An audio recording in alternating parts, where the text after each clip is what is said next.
이사야 12장 1절 말씀입니다. 그날에 내가 말하기를 여호와여 주께서 전에는 내게 노하셨사오나 이제는 주의 진노가 돌아섰고 또 주께서 나를 안위하시오니 내가 주께 감사하겠나이다 할 것이니라. 아멘. 그날에 예수 그리스도가 다시 오시는 그날에 이스라엘의 모든 원수를 갚고 이스라엘을 옛 약속의 땅으로 돌아와서 자기의 왕 예수 그리스도를 섬기하는 그날에, 자, 이렇게 하나님이 하신 일을 보면 사람이 뭘 해야 될까요? 우리가 해야 될 일이 뭐죠? 자, 주님 앞에 갔어요. 모아들여서 주님 앞에 모였어요. 우리 하나님이 구원하시는 그때 내가 남은 자가 되어서 구원을 받았어요. 뭐 해야 되죠? 찬송해야죠. 찬송. 그죠? 병을 고쳐주니까 찬송하고, 귀신을 쫓아주니까 찬송하고, 말씀을 가르쳐주니까 찬송하고, 성전을 짓게 해주니까 찬송하고, 애굽에서 나오게 해주니까 찬송하고, 율법을 주시니 찬송하고, 바벨론에서 돌아오니 찬송하고, 사울에서 쫓길 때도 찬송하고, 자녀가 죽어도 찬송하고, 살아도 찬송하고. 믿는 사람은 찬송해야죠. 이날에 믿는 사람이 해야 할 첫 번째 이런 찬송입니다. 그날에 내가 말하기를, 나 말고 너 이스라엘 유다가 말하기를, 말을 합니다. 말을. 구원받은 사람은요 절대 입을 다물지 않습니다. 예수님이 그랬어요. 너 병 났은 거 일단 입 다물고 있어라 그랬어요. 그때 어떻게 했죠? 동네방네 시끄럽게 떠들어가지고 예수님이 그랬다고. 예수님이 고쳤다. 너 귀신 나간 거 일단 좀 조용히 하고 있어 그랬어요. 그랬더니 막 시끄럽게 노래를 부르고 눈 뜬 거 막 말을 하고 다니니까 바리새인들이 성질 나서 예수님 죽인다고 난리가 났죠. 그렇죠? 입을 다물지 못하고 열 이유가 있다면 구원받은 것입니다. 구원받은. 사마리아 여인이요, 당장 이 동네 들어가지고 내가 우리 조상 야곱이 말한 바 메시아 모세가 말한 그 사람을 만났다.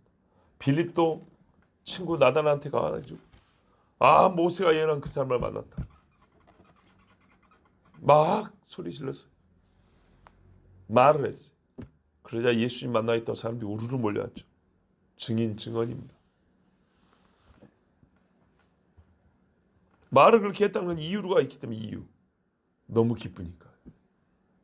너무 감사하니까. 우리가 감사할 때 어떻게 해요? 말을 하죠. 말을 안 하면요, 성격 따라 좀 다르긴 한데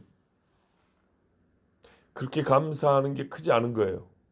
말하는 거하고 안 하는 거는 분명히 달라요. 다 큰 어른들은 성격 탓을 하더라고요. 근데 그 성격 언제 만들어집니까?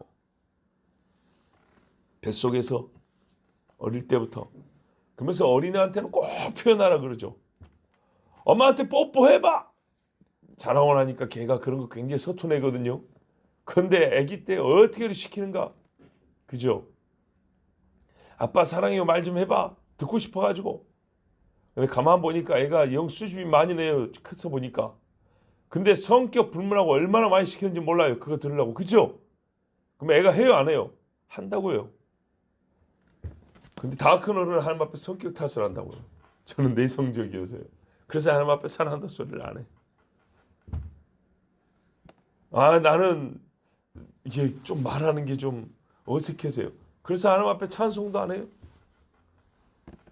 그런데요, 잘하면은 사람이 생각을 하게 돼요. 그래서 신앙과 사람 삶을 보면 역사를 생각하면 감사할 이유를 알게 돼요. 그런데도 불구하고 성격 탓만 하고 있어요. 얼마나 답답한가요? 예수님 앞에 병 고침 받은 사람들이요, 성격이 제각각이에요. 그러나 똑같은 거 보면 말을 한다는 거예요. 제자들이요, 성격이 다 달라요. 배경도 다 달라요. 그러나 말을 한다는 건 같아요. 똑같아요. 말을 하는 거예요. 여러분도 하나님 앞에 말을 하세요. 하고 싶은 말은 많은데요. 하세요. 하나님 앞에 기도할 거리가 많은데요. 기도를 하세요. 찬송하고 싶은데요. 찬송을 하면 되죠. 누가 막습니까? 이날에 자연스럽게 말을 한답니다. 하나님이 구원해 주신, 약속대로 메시아를 보내주신 일.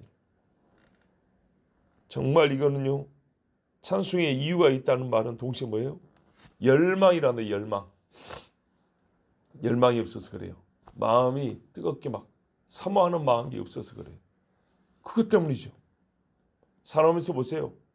자식이 누구한테 맞고오면 가지고 얼마나 말을 잘하는가. 성질나서. 그죠? 자기 성질난 건 다 말을 잘해요. 왜? 뜨거우니까. 뜨거우면 부글부글 하거든요. 그럼 말을 하게 돼 있어요. 하나님 앞에도요. 이제 뜨거운 성질만 바꾸면 돼요. 분노하여 뜨거운 게 아니라 사랑하고 감사해서 마음이 뜨거워서 말을 안 할 수가 없어요. 이게 신앙이에요. 예, 정말. 다윗 보세요. 이게 뜨거워가지고 춤을 안 출 수가 없어. 예, 뜨거워가지고 하나님 앞에 예물을 안 드릴 수가 없고 악기를 안 만들 수가 없어. 찬송을 하려니까. 뜨거우니까요. 우리 번역보다 훨씬 좋은 번역이 있어요. 오 주여 내가 주를 찬양하나이다. 우리 번역은 감사하겠나이다. 뭐 이거 말이 이상해요. 자, 옛날 번역이 더 좋아요. 더 맞고 원문에 주님을 감탄사로 불러요. 오 주님. 그날이 되면요 우리가 말하면 오 주여 내가 주를 찬송하리이다 이렇게 한다는 거예요. 하나님이 구원해 주시고 베푸신 은혜에 대하여 찬송하며 감사의 고백을 하는 것보다 나은 게 없습니다. 성경 말에 입술의 열매를 받으소서.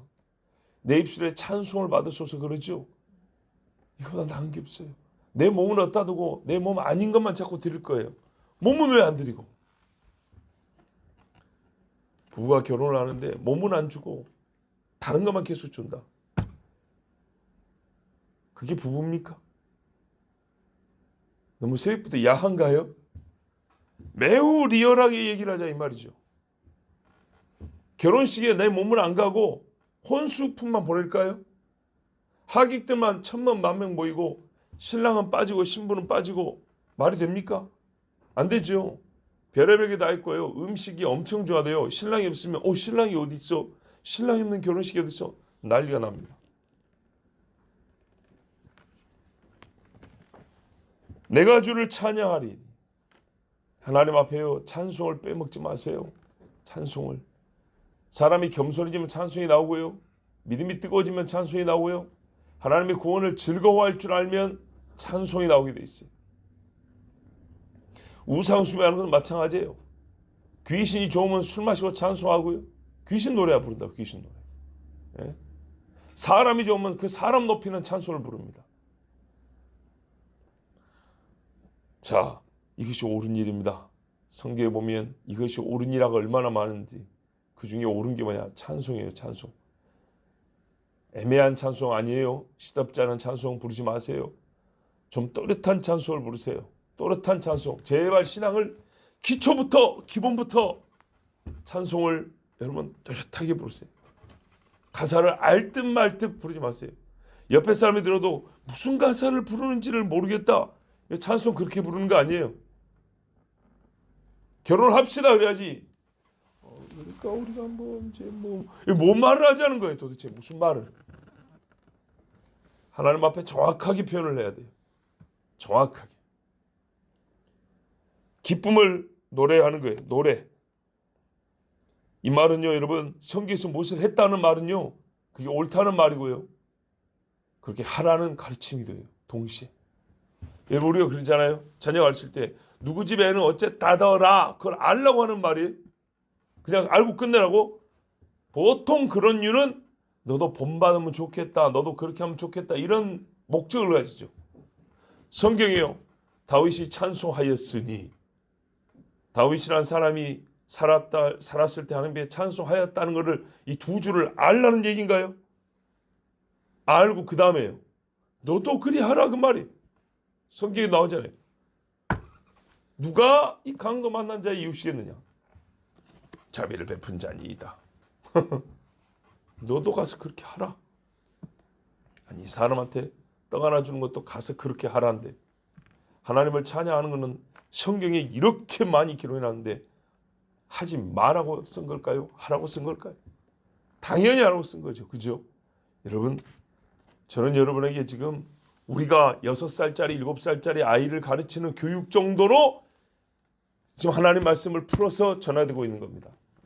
여러분이 6살, 7살짜리라는 말이 아니라 전혀 어려운 것이 아니고요. 인생을 200년, 300년 고수가 되어 인생의 고수가 되어 배울 것이 아니라 인생의 첫 시작부터 배울 수 있고 깨달을 수 있는 내용을 지금 전하는 겁니다. 다만 우리가 나이가 들어도 안 하는 게 문제인 거죠.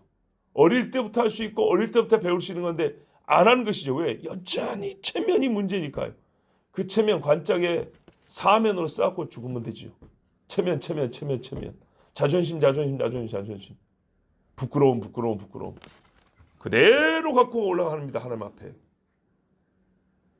뿌린 대로. 네가 사람 앞에서 나를 부끄러워하면 나도 너를 부끄러워하리라. 네가 나한테서 할 말이 별로 없었구나.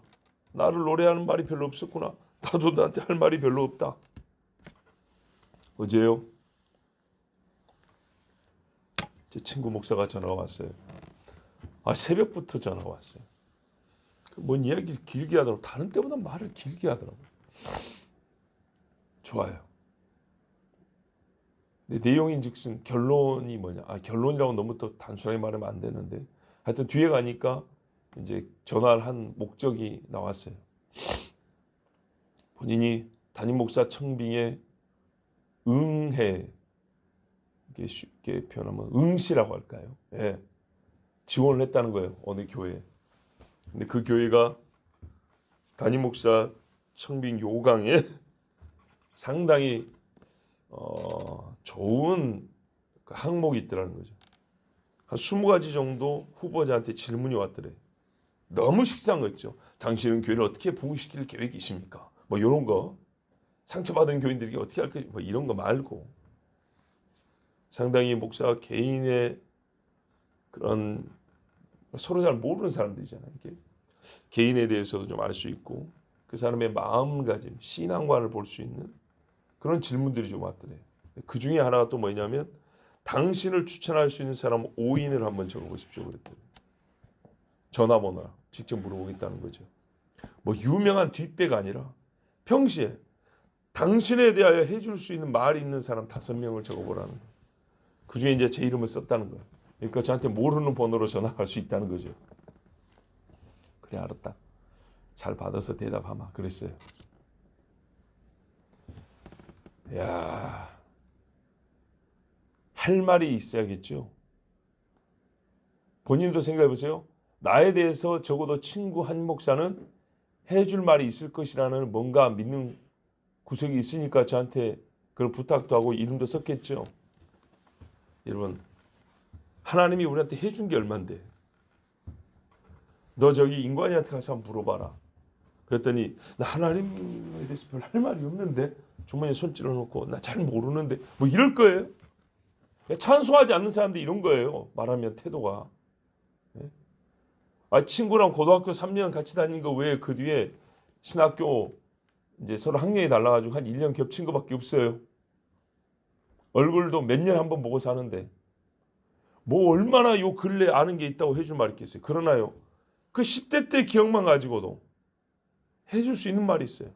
또 대학교 다닐 때 며칠에 한 번씩 아니 몇 달에 한 번 혹은 몇 년에 한 번 만났을 때 그 만났을 때 말 몇 마디 나눈 건지 걔가 신앙생활 어떻게 했는지 이런 것만 가지고도요. 해줄 수 있는 말이 있어요. 그 정도 질문에는 해줄 수 있는 말이 있어요. 근데 우리가 하나님 앞에 뭐 한순간이라도 하나님 은혜 없이 산 적이 있습니까? 기회를 줘도 하나님 이야기를 안 한다. 할 게 없다. 여러분 그 사람은요. 낭망을 해야 돼요. 희망이 없어요. 기회를 주면 하나님 이야기 할 수 있어야죠. 물론 이런 경우는 있어요. 내가 친구 이야기하는 데서 누가 나한테 공격을 안 해요. 근데 내가 하나님 이야기하면요, 사람한테 엄청 두드려 맞을 수가 있어요. 그죠? 이거는 그래 십자가 되는 거예요. 그 쉬운 일은 아니에요. 그러나 여러분, 믿는 사람들 앞에서는, 같이 신앙이 있는 사람 혹은 신앙을 좀 가지고 싶어하는 사람 앞에서는요, 최상의 기회죠. 최고의 조건입니다. 그때는 예수 이름을 좀 높여보십시오. 예, 예수를 높이세요. 보십시오. 왜 이렇게 찬양을 안 할 수가 없냐? 주께서 내게 노하셨을지라도 그 분노를 돌이키셨기 때문입니다. 나의 개인으로만 아니고 이스라엘 전체, 우리 민족, 이 남아있는 모든 백성에게 하나님이 진노를 돌이켜 이제는 화평하자 그랬어요. 친히 오셔서 용서해 주시고 싸매어 주시고, 그가 찢으셨으나 싸매실 것이고 흩으셨으나 모으실 것이고, 하나님의 진노가 영원하여도 할 말이 없는 죄인인데 잠깐 노하신 후에 우리의 마음을 주님 앞에 쏟아넣어 회개하게 하신 후에 이제 됐다 그러고 그 손으로, 하나님의 손으로 때리는 것이 아니라 싹 잡아주고 건져 올립니다. 얼마나 감사합니까? 로마서 5장 1, 2절에 그러므로 우리가 믿음으로 의롭다 하심을 얻었은즉 우리 주 예수 그리스도로 말미암아 하나님으로 더불어 화평을 누리자. 자, 이제 화평을 얻게 됐죠. 예수님 다시 오시고 회개하고 정말 이스라엘에 큰 눈물이 있고 난 다음에 하나님과 화평을 이뤘죠. 그 다음에 말씀 보세요. 로마서 3장 4장 믿음으로 의롭다함을 받은 다음에 우리는 각기 다 죄인이었으되, 이 말씀이 있은 다음에 그 다음에 보세요. 화평을 누렸대요. 화평을 누림을 알면 어떻게 되냐? 또한 그로 말미암아 우리가 믿음으로 서 있는 이 은혜에 들어감을 얻었으며 하나님의 영광을 바라고 즐거워하느니라. 하나님의 영광을 바라고 즐거워하느니라. 여러분, 이 단계가 빠지면 안 된다고요. 그 다음에 6장에 가면 어떻게 해요? 이제 하나님 앞에서 얼굴을 마주보고 즐거워하는 사람은 이 세상에서 어떻게 사냐? 의의 병기로 산다는 얘기입니다. 순서가 이렇게 되는 거예요. 보세요. 하나님의 약속의 말씀이 주어졌어요. 그런데 유대인들도 다 공갈치며 거짓말로 살아요. 진도가 쌓였어요. 하나님 풀 수 있는 방법 가르쳤어요.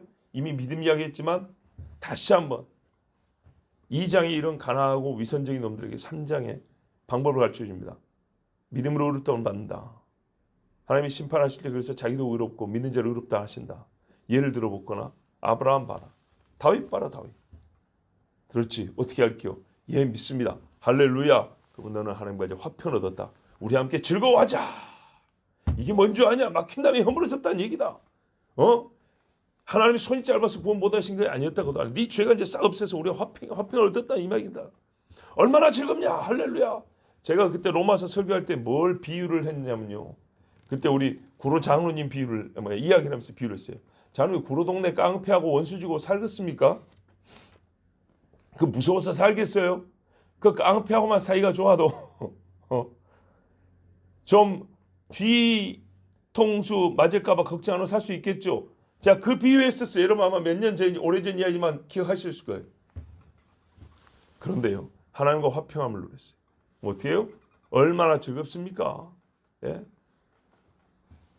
자, 즐겁고 끝나냐? 즐겁고 즐거웠으니까 이제 올라갑니다. 주님 올려주세요. 올려주세요. 올라갑니다. 숑 하고 바로 죽어서 천국 갑니까? 아니죠. 기나 짧으나 땅에서 삽니다. 이게 어떻게 살 건데? 하나님을 즐거워 화평을 누리고 하나님을 찬송했어. 어떻게 살 건데? 의의 병기로 살아야지. 의의 병기로. 아, 근데 의의 병기로 사는데 왜 이런 일이 벌어지죠? 왜 내 속에서 자꾸 내 이미 하나님과 화평을 누리는데 왜 자꾸 뭐가 꿈틀꿈틀거리죠? 네 싸움이 아직 끝나는 건 아니야. 잘 보세요.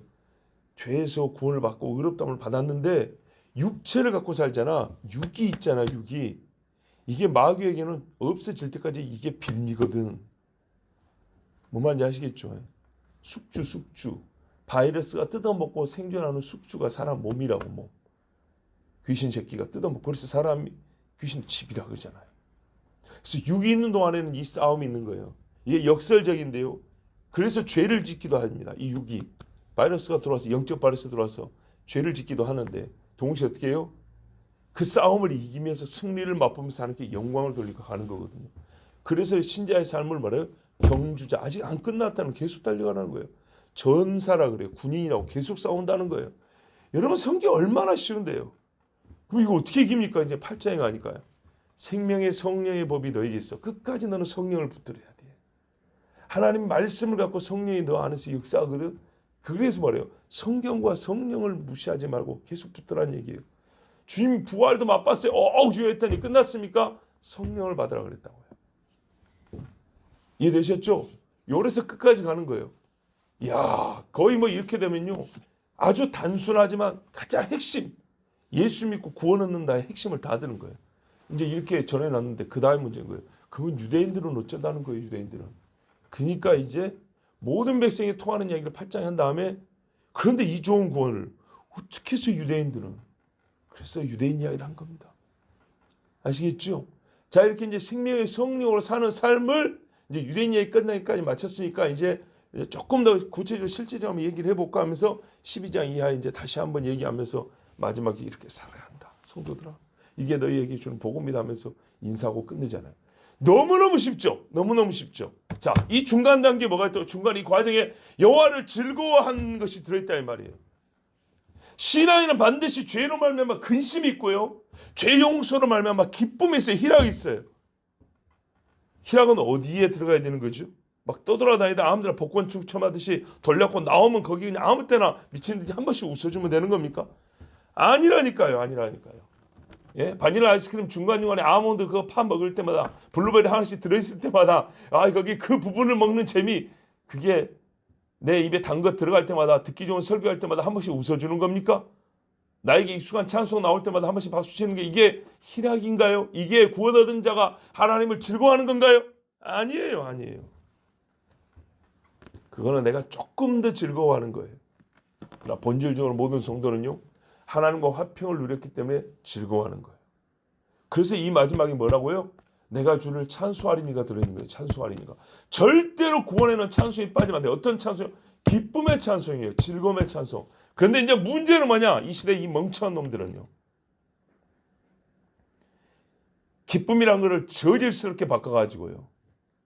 자, 맨날 이거를 대표적으로 하죠. 나는 구원 열차, 이 미친 짓거리를 하고 있다고요. 예? 성탄절만 되면은 빨간 모자 쓰고 목사들도 이 정신화가 된 마이클 잭슨 이 뒤로 가는 걸음 그 흉내내고 있다고요. 이게 도대체 하나님을 기뻐하는 뭔 상황입니까? 어떤 목사가 태국에 가가지고요, 소위 말해서 청소년 캠프를 했대요. 수련을 했다는 거예요. 그런데 뭐라고 쓴지 알아요? 아이들, 어제까지만 해도 수주하던 아이들이 오늘 복음을 듣고 너무 기뻐해서 하나님 앞에 찬송 가운데 춤을 추고 있습니다. 이랬어요. 근데요, 거기 그러면서 그렇게 막 굉장히 은혜 받은 것처럼 갖고 올려놓은 영상이 뭐냐?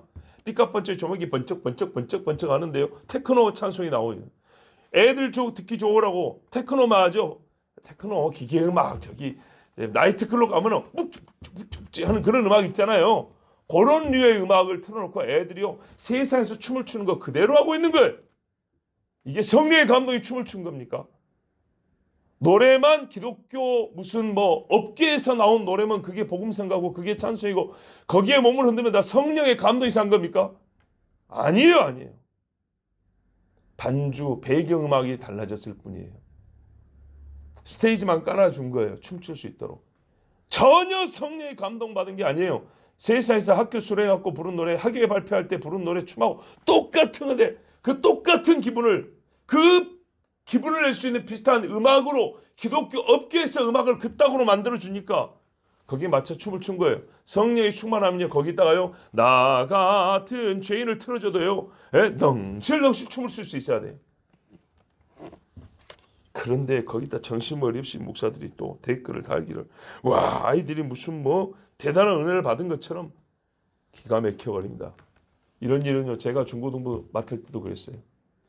앞에 찬양 인도 선생님이 빠른 곡을 부르니까 애들이 뭐 기차 칙칙폭폭하고 막 뛰고 난리 나니까 끝나고 나서 부장님이 뭐라냐, 오늘 밤에 우리 아이들이 막 은혜를 받아가지고, 참 그 현장에서 아닙니다 소리는 못 하겠고 그냥 가만히 있었어요. 이게 무슨 은혜 받은 거에 기분 좋아서 뛴 것이지. 여러분, 어떤 기차냐? 주께서 내게 노하셨을지라도 나는 죄로 말미암아 죽어 마땅한데 주님이 나를 어떻게 해요?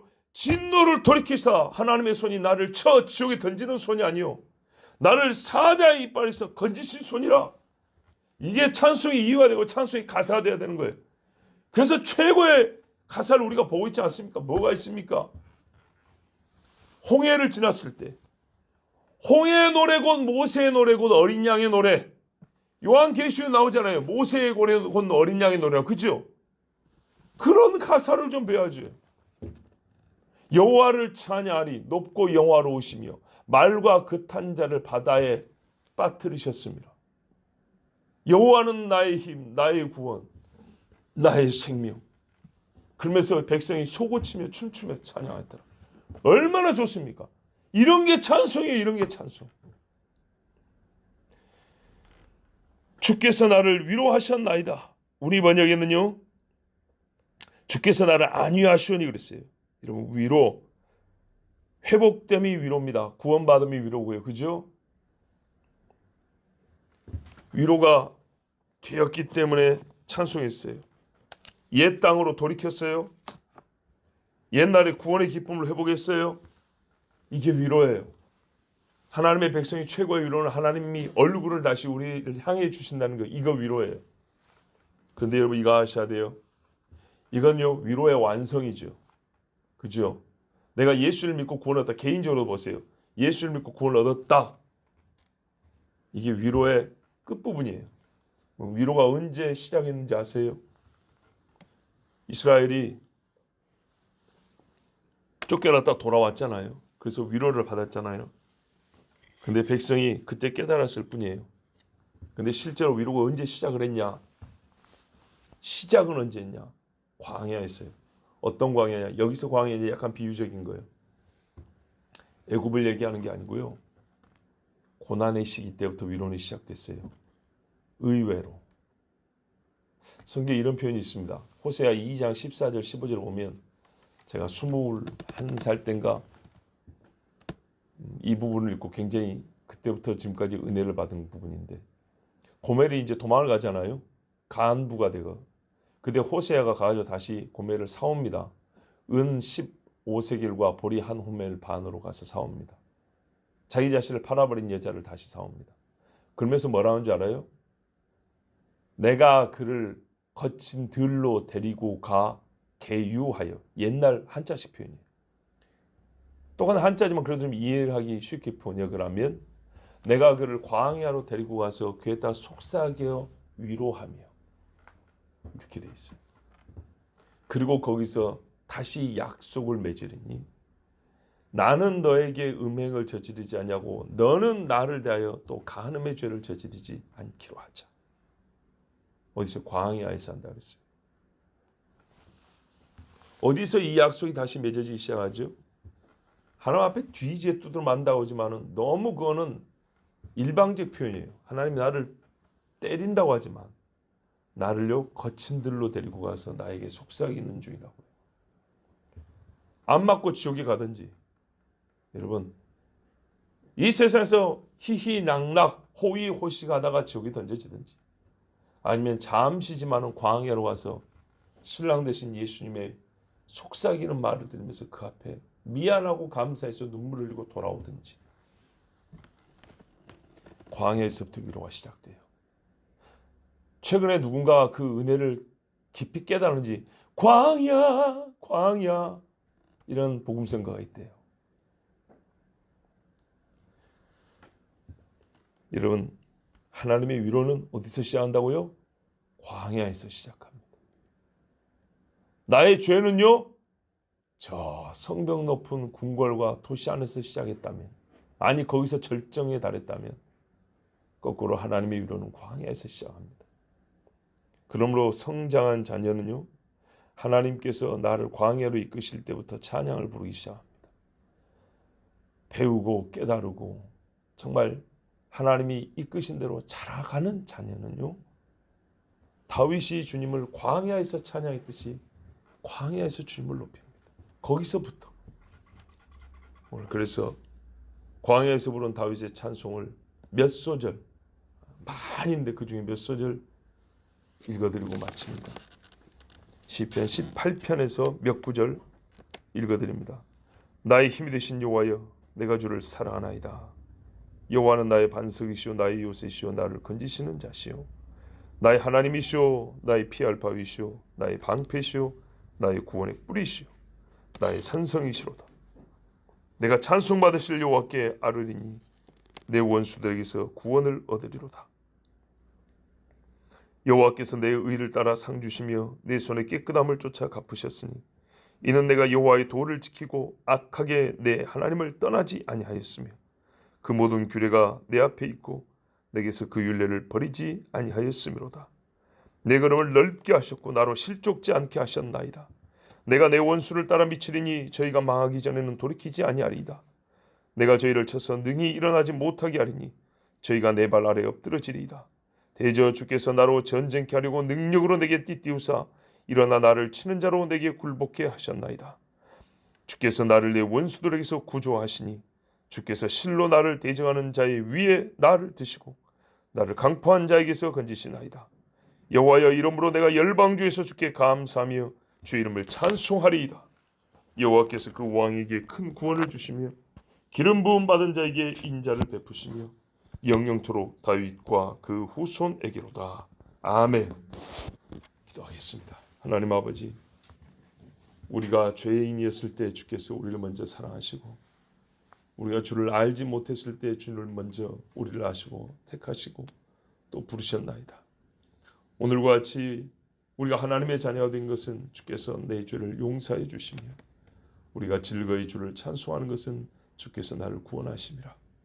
나에게는 찬송 부를 만한 이유가 있고 근거가 있고 또한 뜨거운 마음이 있습니다.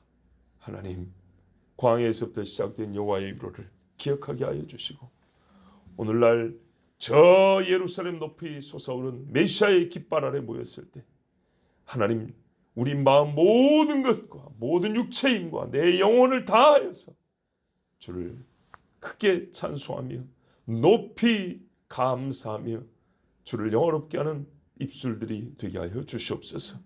우리를 사랑하시고 오늘도 이끄시는 주 예수 그리스도 이름으로 기도하옵나이다. 아멘.